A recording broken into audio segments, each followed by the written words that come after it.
वै प्रभो मया हृतानि पुष्पाणि पूजार्थं प्रतिगृह्यताम् पुष्पं पुष्पमालां समर्पयामि सर्वोपचारार्थे गन्धाब्ज पुष्पाणि समर्पयामि नमस्करोमि।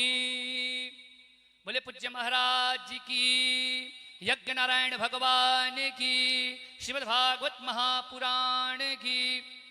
अब पूज्य भाई श्री गुप्तेश्वर पांडे जी से मैं निवेदन करूंगा कि आप अपने दिव्य तेज वाणी के द्वारा, दिव्य प्रवचनामृत के द्वारा हम सभी भक्तों को कृतार्थ करे, कल्याण करे।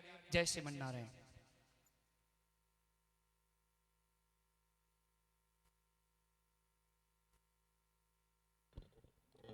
Hello hello. सच्चिदानंद रूपाय विश्वोत्पत्त्यादिहेतवे तापत्रय विनाशाय श्रीकृष्णाय वयं नुमः। नीलाम्बुश्यामलकोमलाङ्गं सीतासमारोपितवामभागं पाणौ महासायकचारुचापं नमामि रामं श्रीरघुवंशनाथम्। अतुलितबलधामं स्वर्णशैलाभदेहं धनुजवनकृशानुं ज्ञानिनामग्रगण्यं सकलगुणनिधानं वानराणामधीशं रघुपतिप्रियभक्तं वातजातं नमामि। गुरुर्ब्रह्मा गुरुर्विष्णु गुरुर्देवो महेश्वरः गुरुः साक्षात् परं ब्रह्म तस्मै श्री गुरुवे नमः।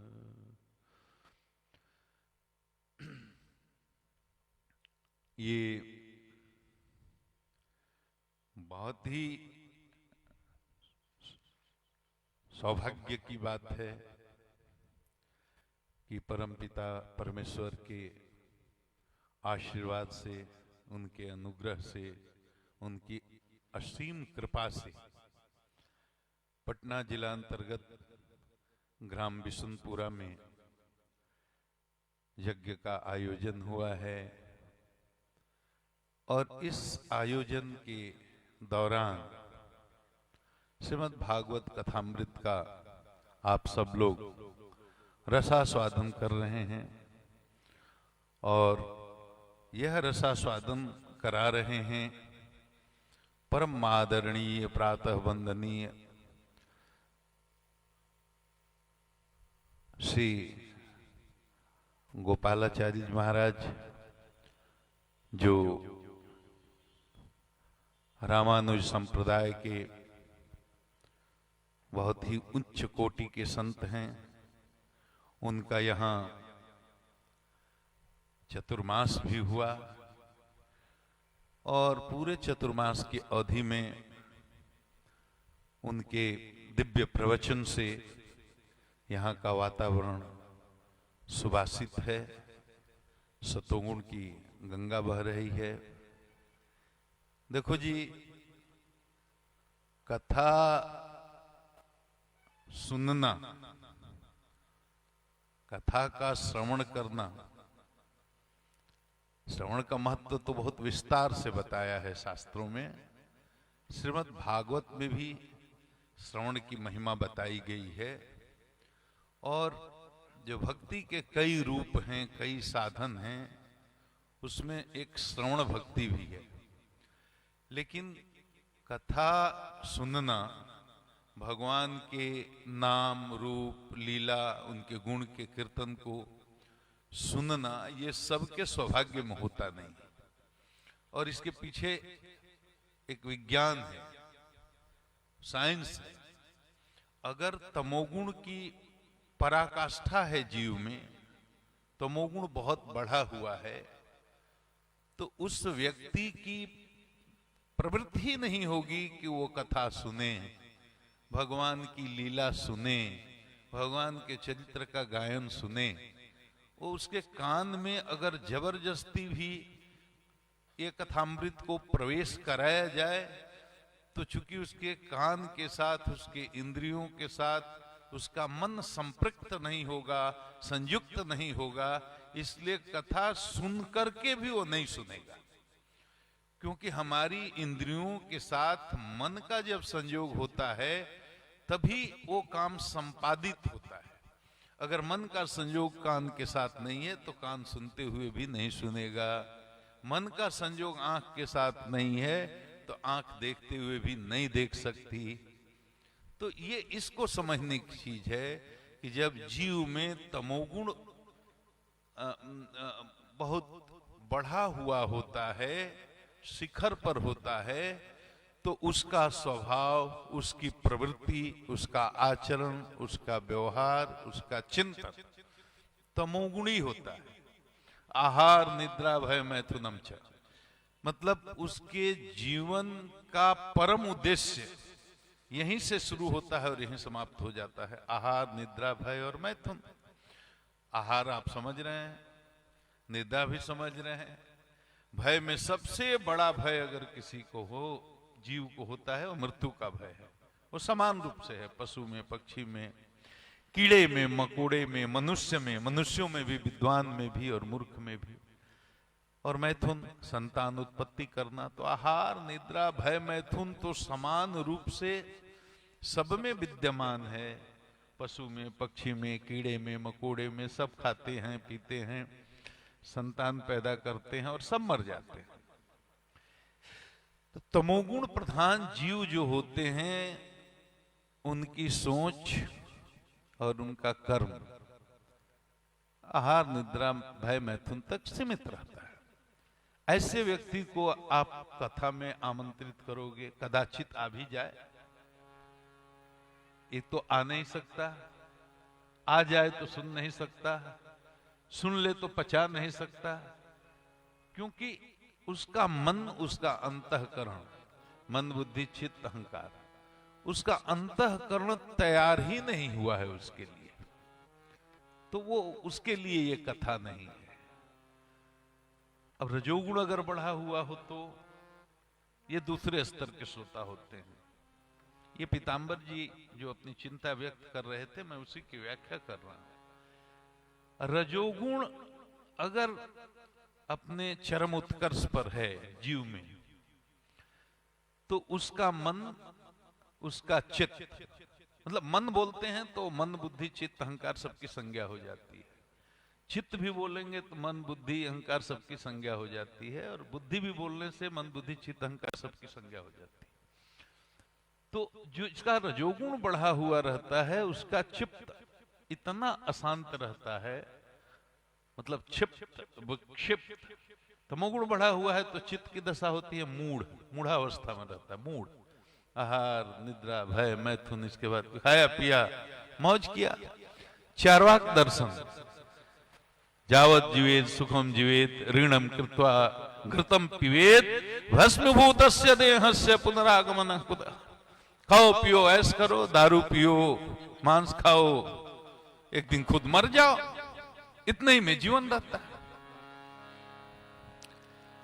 रजोगुणी चित्त जो होता है वो बहुत विक्षिप्त होता है, अशांति रहती है उसमें। मान चाहिए, जस चाहिए, ऐश्वर्य चाहिए, अनंत कामनाएं, अनंत वासनाएं, अनंत इच्छाएं। तो जहां अनंत इच्छाएं हो गई, अनंत कामनाएं होगी, मान की चिंता, अपमान की चिंता, यश की चिंता, ऐश्वर्य की चिंता, तो चित्त इतना विक्षिप्त हो जाता है कि वो शांति का अनुभव करता ही नहीं है। एक फकीर ने कहा, चाह चमारी चूकड़ी सब नीचों से नीच, और मैं तो पूर्ण ब्रह्म था गर चाह न होती बीच। तो मैं तो स्वयं ही ब्रह्म का स्वरूप हूं, ये चाह अगर नहीं होती, कामना अगर नहीं होती, तो जीव को शिव बनने में विलंब नहीं। लेकिन इस चाह ने, इस कामना ने और ये कामना उद्भूत होती है रजोगुण से। इस रजोगुण ने जीव को उस शिव से मतलब आत्मा को परमात्मा से मिलने से रोक रखा है। तो रजोगुणी प्रवृत्ति का जो जीव होगा वो अगर कथा में आ भी जाए तो सुनेगा जरूर, लेकिन कथा में उसको रस नहीं आएगा। तो तमोगुणी जो जीव हैं उनके लिए सुखद हासरस एहू लिखा तुलसीदास ने, उनके लिए मजाक का विषय है। कथा हो रही है, कथा कर रहे हैं, कथा सुन तिनकह सुखद हासरस एहू। तमोगुणी जीव के लिए भगवान की कथा ये सुखद हासरस है। और रजोगुण प्रधान अगर जीव है सुनेगा, लेकिन ताहि कथा सुनी लाग ही फीकी। कथा सुन तो लेगा लेकिन उसमें रस नहीं आएगा, क्योंकि चित्त उसका इतना विक्षिप्त है कि उसमें आनंद का उद्रेक हो ही नहीं सकता। तो कथा अच्छी किसे लगेगी? तो जिसका सतोगुण बढ़ा हुआ है, मतलब जिसका सतोगुण बढ़ा हुआ है, जिस जीव में सतोगुण की प्रधानता है, उन्हीं को कथा अच्छी लगती है, उन्हीं को कथा में रस मिलता है, उन्हीं को कथा में आनंद मिलता है। ऐसे कहें तो कथा में प्रवेश केवल सतोगुणी जीवों का ही है, लेकिन कथा तमोगुणी आदमी भी सुने तो उसका कल्याण होता ही है। इस बात के शास्त्र प्रमाण हैं। शास्त्र में कहा, कई विस्तार से विवेचना करने का समय नहीं है। तमोगुणी भी सुने, पतित हो, ऐसा पापी जिसने जीवन में पाप के अलावे कुछ न किया हो, वो भी सुने तो उसका भी कल्याण हो जाता है। प्रेत लोगों का भी कल्याण हो जाता है, धुंधकारी का भी कल्याण हुआ है, और अजामिल का भी कल्याण हुआ है। संपूर्ण जीवन जिसने तमोगुण में जिया, चोरी की, डकैती की, हत्या की, बलात्कार किया, लूट किया, वेश्यागमन किया, ब्राह्मण था, अजामिल की कथा है भागवत में। लेकिन यम का और नारायण के पार्षदों का जो सत्संग सुना, उनका संवाद सुना, तो सुन करके उसके मन में सतोगुण का उत्कर्ष हो गया, और उसी दिन से उसकी अवधारणा बदल गई, उसी दिन से उसका परसेप्शन बदल गया। वो कथा के और नाम के महत्व को समझ गया। उसका संकल्प हुआ कि उस जीवन को धन्य करना है, और वह एक क्षण में एक निर्णय लेता है, और 88 साल की उम्र में, आयु में उसको वैराग्य होता है। हरिद्वार में जाता है, भगवान का भजन करता है, और भागवत जी कहती हैं कि उसको लेने के लिए नारायण का विमान आता है। मतलब 88 साल तक जिसने केवल पाप किया, सत्संग से उसका कल्याण हो गया, उसकी वृत्ति बदल गई जी, और गोलोक गया। तो अब ये कथा का महत्व है, ये सत्संग का महत्व है। इसको तमोगुणी जीव नहीं समझ सकते, रजोगुणी इसको पचा नहीं सकते। तो इसीलिए तुलसीदास जी को लिखना पड़ा कि हरिहर पदरती मति न कुतर की, और तिन्ह कह मधुर कथा रघुबर की।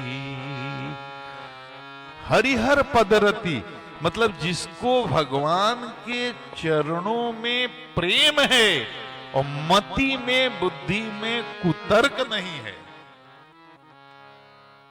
आहा, भगवान के चरणों में प्रेम है और बुद्धि में कुतर्क नहीं है, तो भगवान की कथा उन्हीं को प्रिय लगेगी। महाभारत में एक बड़ा सुंदर श्लोक है, तर्को प्रतिष्ठा सुतय विभिन्ना नई कर्म निर्जस्य वचः प्रमाणम, धर्मस्य तत्त्वं निहितं गुहायां महाजनो जेन गतः तपन्त। तर्को प्रतिष्ठा सुतय विभिन्ना नई कर्म निर्जस्य वचः प्रमाणम, धर्मस्य तत्त्वं निहितं गुहायां महाजनो जेन गतः तपन्त। तर्क को खारिज किया, तर्क से ये निर्णय नहीं हो सकता। प्रकृति के रहस्यों का उद्घाटन तर्क से नहीं हो सकता। ये जो कॉस्मिक कॉन्स्टिट्यूशन है, जो ईश्वर की लीला है, ईश्वर का चरित्र है, ईश्वर की लीला का जो रस है, उसमें तर्क बुद्धि से प्रवेश नहीं होगा, उसमें आनंद के रस का उद्रेक हो ही नहीं सकता। इसलिए अविद्या विद्या न तो ब्रह्म विद्या यासाम अधीनाम सकलम जगद्व्योम न लभ्यते तर्केण सह बुद्ध्या विश्वास युक्तो श्रद्धया समाचर। श्रद्धा की जरूरत है इस विद्या में प्रवेश होने के लिए। इसीलिए तुलसीदास ने कहा, जे श्रद्धा संबल रहित और नहीं संतन कर साथ, और तिन्ह कह मानस अगम अति, और जिन्हि न प्रिय रघुना। ये ऐसे करके श्रद्धा और विश्वास की जरूरत है। बिना श्रद्धा और विश्वास के इस विषय में प्रवेश हो ही नहीं सकता। आप बोलो जी, एक सीधी सी बात है समझने के लिए। आप आस्तिक हो तो, नास्तिक हो तो, हिंदू हो तो, मुसलमान हो तो, आप इस जात के हो तो, किसी जात के हो तो, एक विषय पर तो कोई मतभेद हो ही नहीं सकता कि हम जो आए हैं इस धरती पर सबको एक दिन जाना है। आया है सो जाएगा राजा रंक फकीर। कोई नहीं कह सकता कि हम अमर रहने वाले। जो आए हैं उनको जाना है। भगवान को मानते हो तो, नहीं मानते हो तो, आस्तिक हो तो, नास्तिक हो तो, इस जात के हो तो, उस जात के हो, इस धर्म के हो तो, उस धर्म के हो तो, हिंदुस्तानी हो, पाकिस्तानी हो, ईरानी हो, जापानी हो, जो आया है उसको जाना है। सारे जीवों का ये तय है। अच्छा जी, इसको नोट किया। दूसरी कौन सी खास बात, कब जाना है ये तय नहीं। कोई नहीं कह सकता कि इतना दिन में जीने की मेरी गारंटी है। एक क्षण में कौन कहता है कि दुनिया सत्य है, सपना नहीं है, जबकि अपना श्वास भी अपना नहीं है। किसी क्षण कभी भी एक से एक लोगों को देखा आते और एक से एक लोगों को देखा जाते। कब ये प्राण छूट जाए इसका कोई गारंटी नहीं है, कभी भी। तो भाई आना जैसे तय है वैसे जाना भी तय है। तो तीसरी कौन सी खास बात जी, तो अपने अनुभव से हम जानते हैं, इसके लिए किसी साक्ष्य की जरूरत नहीं है। क्या जी, कि खाली हाथ आए हैं और खाली हाथ ही जाना है। सबको मालूम है ये कोठी, अटारी, ये बंगला, ये करेंसी नोट जो चलती है ना, ये न स्वर्ग में चलती है न नरक में चलती है, केवल यही चलती। और सच पूछो तो ये करेंसी नोट इंडिया के बाहर भी कहीं नहीं चलती, अमेरिका में भी नहीं, इंग्लैंड में नहीं। जिस नोट के पीछे आप पागल हो रहे हो, जिसको चोरी करके, अत्याचार कर दूसरों को सता करके, अन्याय, शोषण, जुल्म, भ्रष्टाचार, पापाचार, अनाचार, किसी भी तरह से जिस मुद्रा को कमा करके बैंक में जमा करने के पीछे आप पागल हैं, ये यहां से सीमा क्रॉस करते इंग्लैंड में जाते 2 कौड़ी का कागज हो जाता है, इसका कोई वैल्यू नहीं जी। स्वर्ग में तो ये चलता ही नहीं जी। और हम लोग जाना कहाँ चाहते हैं, सारे लोग स्वर्ग। इसमें माई लोग भी बैठी। कोई आदमी भी नर्क नहीं जाना चाहता। कोई आदमी से पूछो कि आप कहाँ जाना चाहते हैं तो कहेगा कि स्वर्ग। जिसको मुक्ति की के विषय में जानकारी नहीं है, वो जीवन का अंतिम लक्ष्य तो स्वर्ग ही बताता है। अच्छा जी, तो मान लो कि कलकत्ता जाना है, तो कलकत्ता की गाड़ी का टिकट कटा के कलकत्ते वाली गाड़ी में बैठोगे तभी कलकत्ता पहुंचोगे। जाना है कलकत्ता और टिकट ले लिया है बॉम्बे वाली गाड़ी का, बैठ भी गए हैं बॉम्बे वाली गाड़ी में। अब बताओ ये गाड़ी कभी कलकत्ता पहुंचने वाली है? काम क्रोध मद लोभ नाथ नरक के पंथ। काम क्रोध मद लोभ, मतलब ये कहाँ का टिकट है? ये स्वर्ग का टिकट नहीं है, ये नरक का टिकट है। तो नरक का टिकट लेकर के नरक वाली गाड़ी में बैठ गए और इच्छा है कि स्वर्ग पहुंचे, तो ये कभी नहीं पहुंचेगा। इसीलिए गुरुजी जैसे आए हैं, ऐसे ज्ञानी, ऐसे पंडितों, ऐसे ज्ञानियों, ऐसे ऐसे आत्माओं, दिव्यात्माओं, महात्माओं उनके साथ बैठकर सत्संग करने की जरूरत है, ताकि पता चल सके हम कौन हैं, हम कहां से आए हैं, हमें कहां जाना है, जीवन का अंतिम लक्ष्य क्या है। तो मोटी बुद्धि से पता चलता है, लेकिन तमोगुण जब उत्कर्ष पर है तो ये मोटी चीज भी नहीं प्रतीत होती, अनुभव में नहीं आती। ये मोटी बुद्धि से कोई शास्त्रीय प्रमाण की जरूरत नहीं। हम शरीर नहीं हैं, ये तो मोटी बुद्धि से पता चलता है जी। हमारी एक बाह काट दो तब भी हम हैं, कोई लुल्हा कह सकता है। दोनों बाह काट दो तब भी हम हैं। कोई एक पैर काट दे तब भी हमारा अस्तित्व है, कोई लंगड़ा कर सकता है। दोनों पैर काट दो तब भी हम हैं। एक कान काट लो तब भी हम हैं। एक दूसरा कान काट दो तब भी हमारा अस्तित्व है। नाक काट दो तब भी हमारा अस्तित्व है। बाल तारे मोड़ दो तब भी हमारा अस्तित्व है। हाँ? लेकिन हमारे पैर को भी ना काटो, हमारे हाथ भी ना काटो, हमारे कान भी ऐसे ही रहे, नाक भी ऐसी रहे, सब कुछ ऐसे ही रहे। लेकिन इसमें से एक चीज है जो निकल जाती है तो सब कुछ मिट्टी हो जाता है। आंख देखना बंद कर देती है, कान सुनना बंद कर देता है, वाणी से आवाज निकलनी बंद हो जाती है कंठ से। तो वो एक कौन सी चीज है, उसी का नाम आत्मा है। तो ये मोटी बुद्धि से पता चलता है कि हम हाथ नहीं हैं, क्योंकि हाथ नहीं है तब भी हम हैं। हम पैर नहीं हैं, क्योंकि जब पैर नहीं है तब भी हम हैं। हम कान नहीं है कि कान नहीं है तब भी हम हैं। हम आंख नहीं है, क्योंकि आंख नहीं है तब भी हमारा अस्तित्व है। तो हम आंख नहीं है, हम कान नहीं है, हम हाथ नहीं, हम पैर नहीं है, तो हम हैं क्या? तो हम सोल हैं, आत्मा हैं। देखो जी, जैसे कपड़े पहनते हैं, बनियान पहनते हैं, अंडरवियर पहनते हैं, उसके ऊपर कुर्ता और पैजामा या कुर्ता और धोती पहनते हैं, उस पर उससे कोट या चादर लगा देते हैं। उसी तरह से आत्मा के ऊपर 3 आवरण हैं। पहला आवरण है अंतःकरण चतुष्टय का, मन बुद्धि चित्त अहंकार। ये आत्मा के ऊपर पहला आवरण है। आत्मा सूक्ष्म है, उससे थोड़ा सा स्थूल है मन बुद्धि चित्त अहंकार, लेकिन बहुत सूक्ष्म है। लेकिन उसके ऊपर तीसरा जो आवरण है इस भौतिक शरीर का है, पंचभौतिक शरीर का। तो ये तो दृष्टिगोचर होता है, ये तो दिखाई पड़ता है, ये हमारा बाहरी व्यक्तित्व है, ये हमारा व्यावहारिक व्यक्तित्व है। कोई लंबा है, कोई काला है, कोई नाटा है, कोई गोरा है, कोई छोटा है देखने में, ये हमारा बाहरी व्यक्तित्व है। तो पूरा फोकस आज दुनिया में इस बाहरी व्यक्तित्व पर है, आउटर पर्सनालिटी पर है। इसीलिए विज्ञापनों में आते फेयर एंड लवली लगाइए और स्किन को गोरा बनाइए। इसी बाहरी व्यक्तित्व पर फोकस होने के कारण मैनेजमेंट स्कूल चल रहे हैं, प्रसाधन की सामग्रियों का व्यापार चल रहा है, सैलून चल रहे हैं, और ये बड़े बड़े टेलर मास्टर का व्यापार चल रहा है, बड़े बड़े सैलून चल रहे हैं, क्योंकि फोकस पूरा बाहर पर है। लेकिन बाहर को, बाहरी पर्सनालिटी को कितना आप बदलोगे जी? कोई नाटा है उसको लंबा कर सकते हो, काले को गोरा कर सकते हो, गोरे को काला कर सकते हो, बहुत मुश्किल है। तो ये रियल पर्सनालिटी नहीं है जी।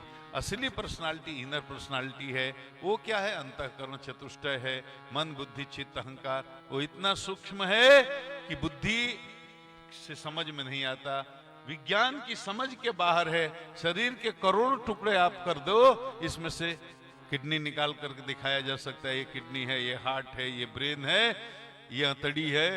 लेकिन शरीर के लाख टुकड़े भी कर दो किसी लेबोरेटरी में, ऑपरेशन थिएटर में, इसमें से दुनिया का कोई माई का लाल ऐसा डॉक्टर पैदा नहीं हुआ कि प्लेट में निकाल के दिखा दे कि ये आपका मन है, ये आपकी बुद्धि है, ये आपका चित्त है, ये आपका अहंकार है। ये नहीं दिखा सकता, क्योंकि साइंस की पकड़ केवल भौतिक शरीर तक है। उसके बाद जो अंतःकरण चतुष्टय है, वहां से विषय ये आध्यात्म का हो जाता है। ये साइंस की पहुंच वहां नहीं है। तो ये कथा सुनने से, सत्संग करने से, गुरुजी जैसे लोगों के सानिध्य में रहने से जीव का तमोगुण नष्ट होता है, रजोगुण कम होता है, सतोगुण में वृद्धि होती है।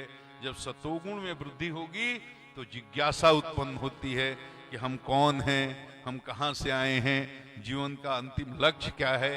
अरे जब खाली हाथ आए हैं और खाली ही हाथ जाना है, तो तो समाज में तो ऐसे ही इतनी गंदगी फैली हुई है, इतनी बदबू फैली हुई है।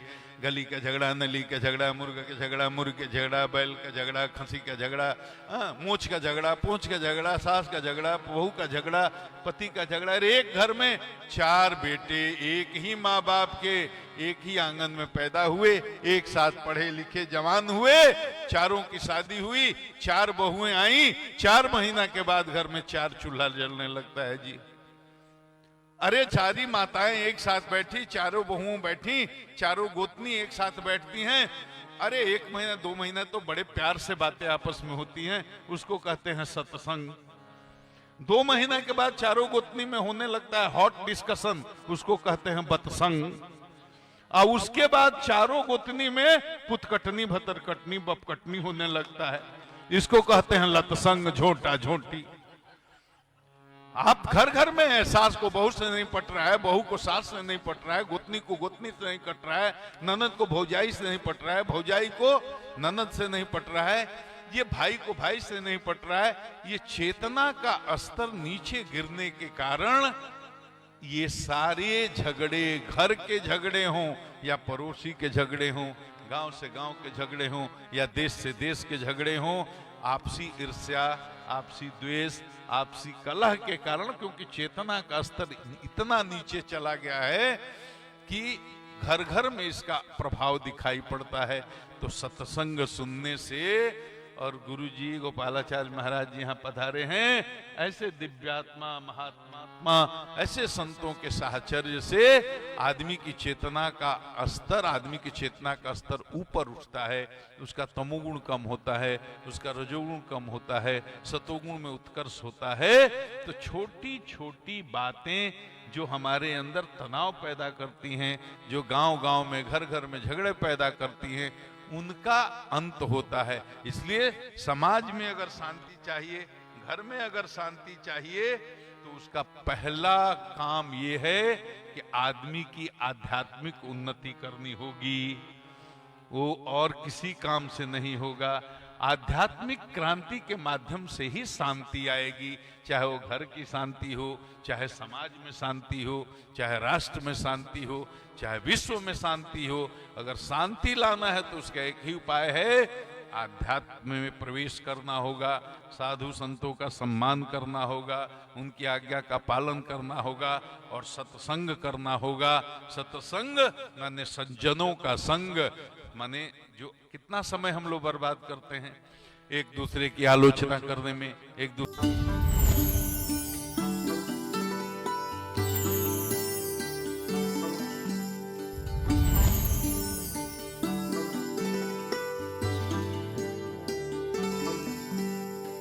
ये मुख हमें इसलिए मिला है कि इस मुख से हम भगवान का नाम जप सके।